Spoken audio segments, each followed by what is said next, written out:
Well, Konami certainly seemed to be in the doghouse still, going by the reaction to Metal Gear Survive when it first came out. A sort of collective, ooh, look what the cat dragged in. Sure, you can deign to hang out in video game land a moment longer. You wouldn't rather be making a fucking pachinko machine based on a property people used to like. Oh, look over there, Konami, an attractive single Silent Hill game standing at the bar. Why don't you swagger over there, put your best game face on, and fucking cancel it? But it seems despite the ejection of Hideo Kojima, Konami still hate making video games slightly less than they hate not making buckets of cash. So annoyingly, the initials MGS can now stand for two different things, but perhaps we should put our universal seething hatred for Konami aside and judge Metal Gear Survive by its own merits. After all, Konami can turn all this negative feeling around in an instant. All they have to do is make Silent Hill 2, 3 and 4 available on Steam. Seriously guys, Silent Hill Homecoming's on there, but not the good ones? That's like giving extra pocket money to your stunted brain-damaged child who lives in the basement with a cat on their head. The point is, if that happens, then we'll all feel pretty silly about this knee-jerk Konami hatred when historians of the future look back at Metal Gear Survive and think, well, it's not that bad. It's a little boring and old hat, but burning down the studio is still pretty disproportionate. Most of the objection to Metal Gear Survive seems to come from the description of it before anyone actually played the thing, and admittedly, it's not the kind of elevator pitch that makes the CEO slam the emergency stop button and drop to his knees there and then for a worshipful gob job. It's a Metal Gear game without Hideo Kojima, which in itself is a sticking point because Hideo Kojima's is an utterly unique mind that no one has yet managed to convincingly channel. Oh yes, it takes more than insane conspiracies, diarrhea jokes, and horrendously abused women in completely inappropriate clothing. It's all that, but genuinely taking yourself seriously as well. So it's Metal Gear without Kojima, and also they've stripped out the traditional stealth action and replaced it with zombies and bog-standard survival crafting mechanics with the usual AAA live service quantification bullshit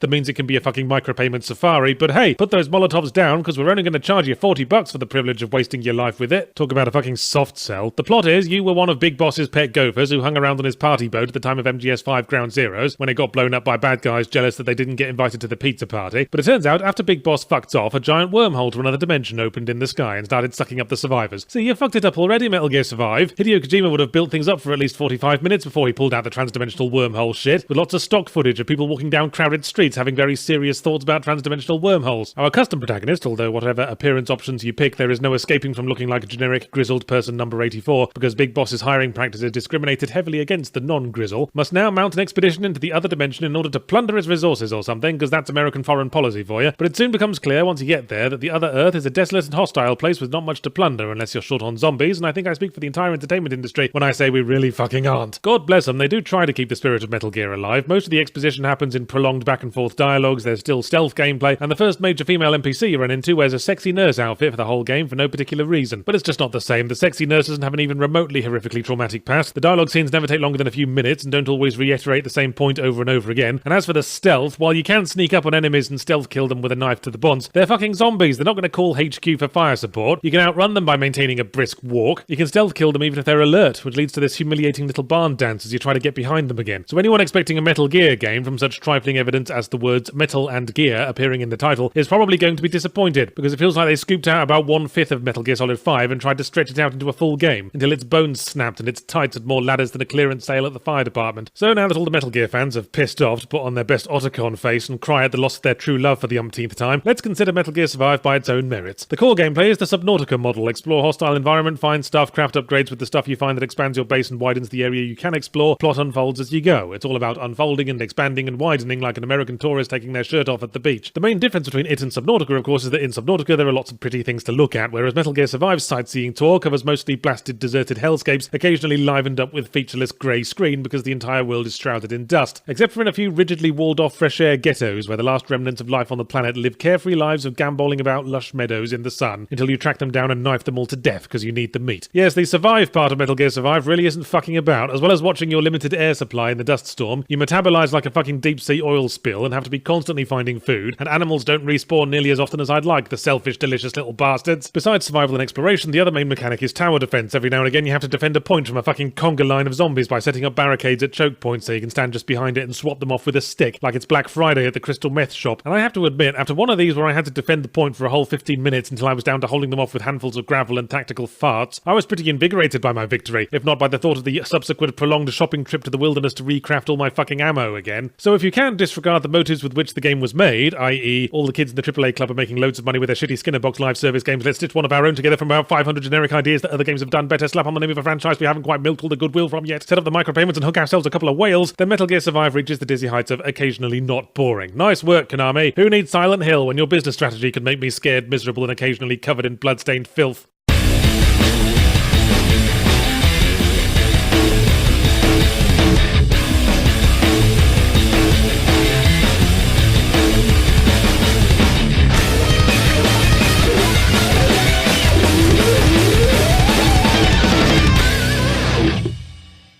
My latest book, Differently Morphous, is out now on audible.com as an Audible original, meaning audiobook first with print version further down the line, so get those ears unstuffed. It's a contemporary paranormal fantasy about the difficulties of adapting to modern life when you're a formless Lovecraftian horror from beyond the veil of time and space.